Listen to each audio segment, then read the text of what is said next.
True! Nervous. Very, very dreadfully nervous I had been and am. But why do you say that I'm mad? The disease had sharpened my senses, not destroyed, not dulled them. Above all, the sense of hearing was acute. I heard all things in heaven and in the earth. I heard many things in hell. How then am I mad? Hearken and observe how healthily, how calmly I can tell you the whole story. It is impossible to say how the idea first entered my brain, but once conceived, it haunted me day and night. Object, there was none. Passion, there was none. I loved the old man. He'd never wronged me. He'd never given me insult. For his gold I had no desire. I think it was his eye. Yes, it was this. He had the eye of a vulture. Pale blue eye, the film over it. Whenever it fell upon me, my blood ran cold, and so by degrees, very gradually, I made up my mind to take the life of the old man, and thus rid myself of the eye forever. Now this is the point. You fancy me mad. Madmen know nothing. But you should have seen me. You should have seen how wisely I proceeded. With what caution, with what foresight, with what dissimulation I went to work. I was never kinder to the old man during the whole week before I killed him. And every night, about midnight, I turned the latch of his door and opened it. Oh, so gently. And then, when I had made an opening sufficient for my head, I put in a dark lantern, all closed, that no light shone out, and then I thrust my head in. Oh, you would have laughed to see how cunningly I thrust it in. I moved it slowly, very slowly, so that I might not disturb the old man's sleep. It took me an hour to place my whole head within the opening so far as I could see him as he lay upon his bed.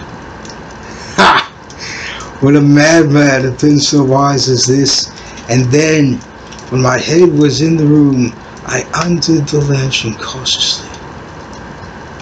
Oh, so cautiously, for the hinges creaked. I did it until just so much that a single thin ray fell upon the vulture eye.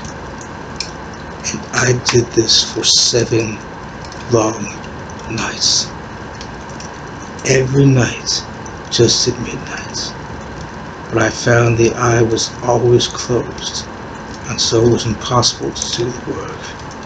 For it was not the old man who vexed me, but his evil eye.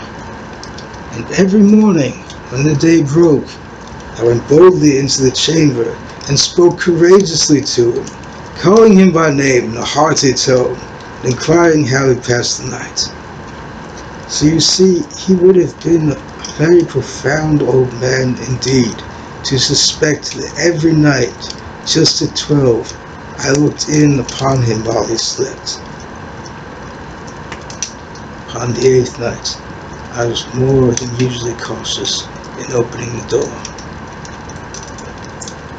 A watch's minute hand moves more quickly than did mine.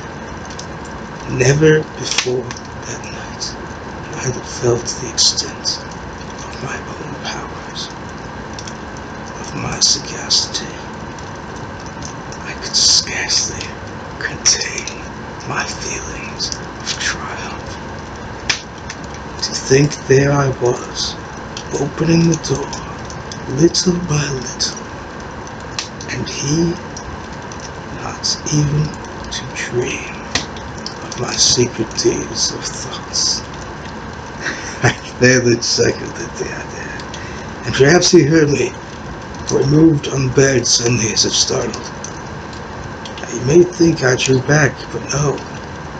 His room was as black as pitch with the thick darkness, for the shutters were closed fastened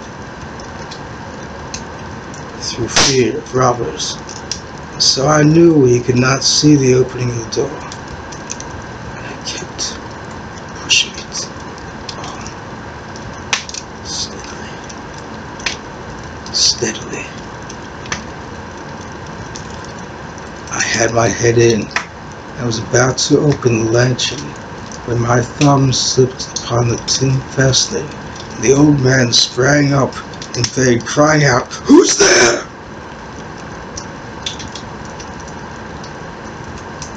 I kept quite still and said nothing. For a whole hour I did not move a muscle, and in the meantime I did not hear him lie down. He was still sitting up in the bed listening, just as I have done, nights after nights, hearkening to the death watchers in the wall.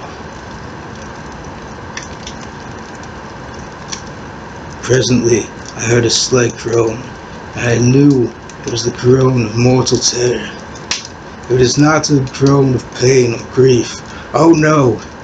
It was the low, stifled sound that arises from the bottom of the soul when overcharged with awe. I knew the sound well. Many a night, just at midnight, when all the world slept, it welled up from my own bosom, deepening with its dreadful echo the terrors that distracted me. I sad knew it well. I knew what the old man felt, and pitied him. I chuckled at heart. I knew that he had been lying awake ever since the first slight noise, when he had turned in bed. His fears had been ever since growing upon him. He had been trying to fancy them causeless, but he could not. He had been saying to himself, "It's nothing but the wind in the chimney. It is only a mouse crossing the floor. Or it's merely a cricket which made a slight chirp." Yes, he'd been trying to comfort himself with these suppositions, but he found all in vain. All in vain, because death, in approaching him, had stalked him with his black shadow before him and enveloped the victim. And it was the mournful influence of the perceived shadow that caused him to feel, although he neither saw nor heard, to feel the presence of my head within the room.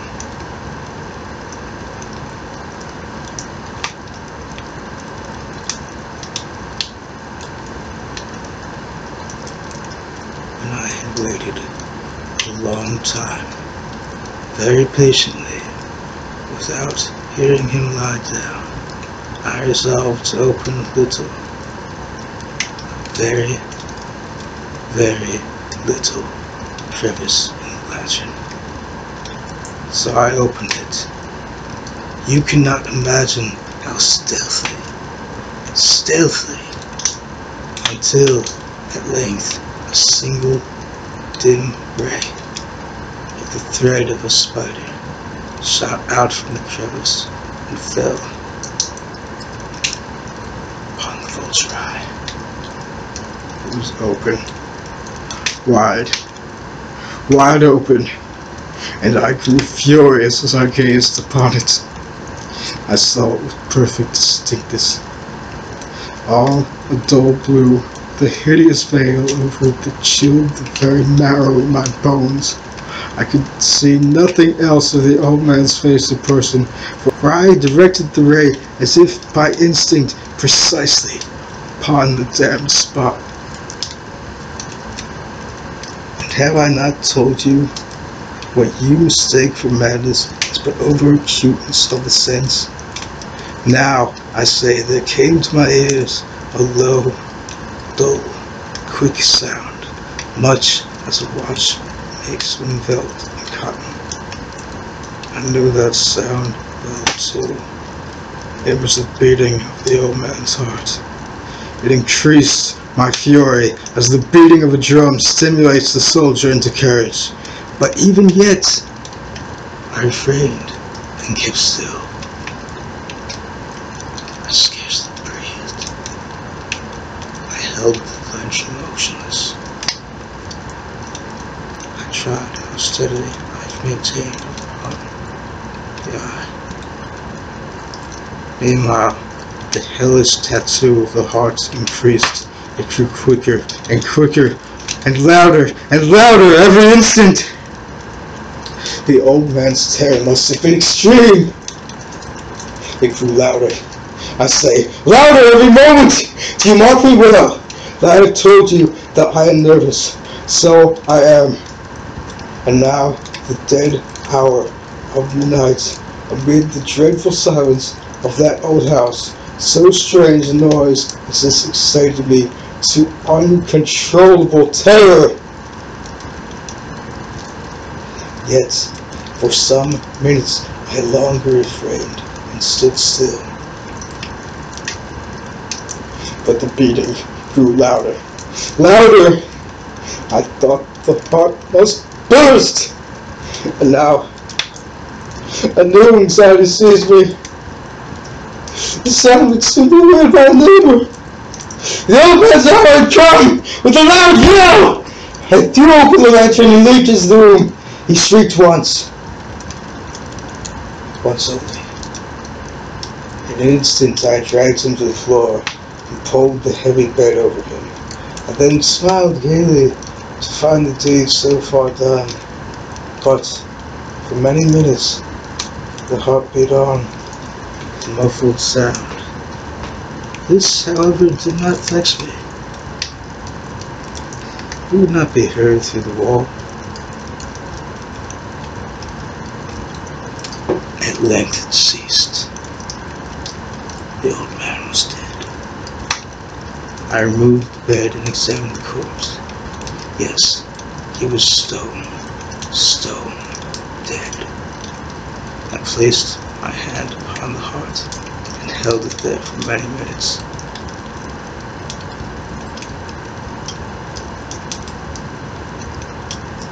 There was no pulsation.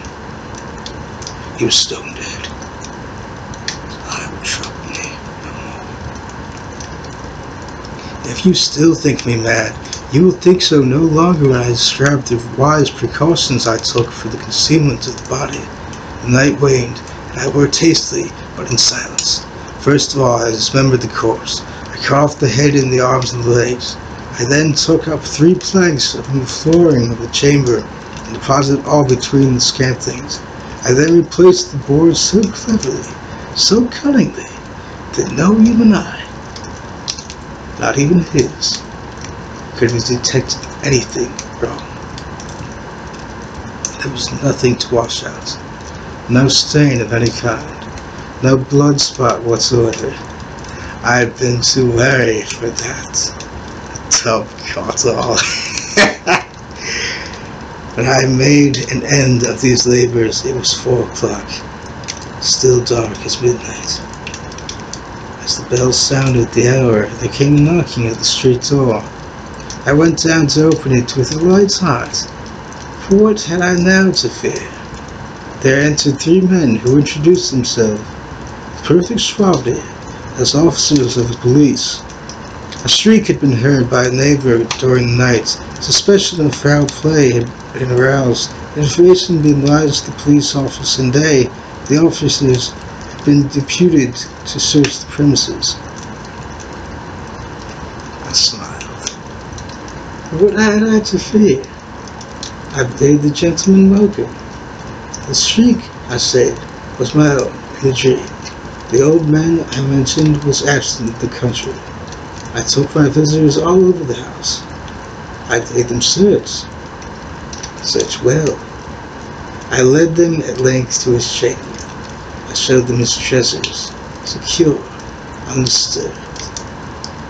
In my enthusiasm of my confidence, I brought chairs into the room and desired them to sit here for the rest of their fatigues, while I myself, in the wild audacity of my perfect triumph, placed my own seat upon the very spot which reposed the corpse of the victim. The officers were satisfied. My manner had convinced them. I was singularly at ease. They sat, and while I answered cheerily, they chatted of familiar things. But, ere long, I found myself getting pale and wished them gone. My head ached, and I fancied a ringing in my ears. But still they sat and still chatted. The ringing became more distinct. It continued and became more distinct. I talked more freely to get rid of the feeling, but continued and gained definitiveness until, at length, I found that noise was not within my ears. No doubt, I now grew very pale, but I talked more fluently and with a heightened voice, yet the sound increased. And what could I do? It was a low, dull, quick sound, much such as the sound as a watch makes when enveloped in cotton. I gasped for breath, and the officers heard it not. I talked more quickly, more vehemently, but the noise steadily increased. I rose and argued about trifles in a high key and with violent gesticulations, but the noise steadily increased. Why would it not be gone? I paced to and fro with heavy strides, excited to fury by the observations of the men. But the noise steadily increased. Oh God!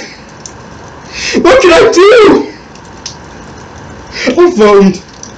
I raved. I swore! I swung the chair upon which I had been sitting and grated it upon the boards, but the noise arose all over and continually increased. It grew louder. Louder! Louder! The men still chatted pleasantly and smiled. Was it possible they would not? Almighty God! No! No! They heard! They suspected! They knew they were making a mockery of my horror! This I thought, and this I think, but anything was better than this agony! Anything was more tolerable than this derision! I could bear those hypocritical smiles no longer! I felt I must scream or die! And now! Again! Hark! Louder! Louder! Louder! Louder! Violence! I shrieked! The sound of no more!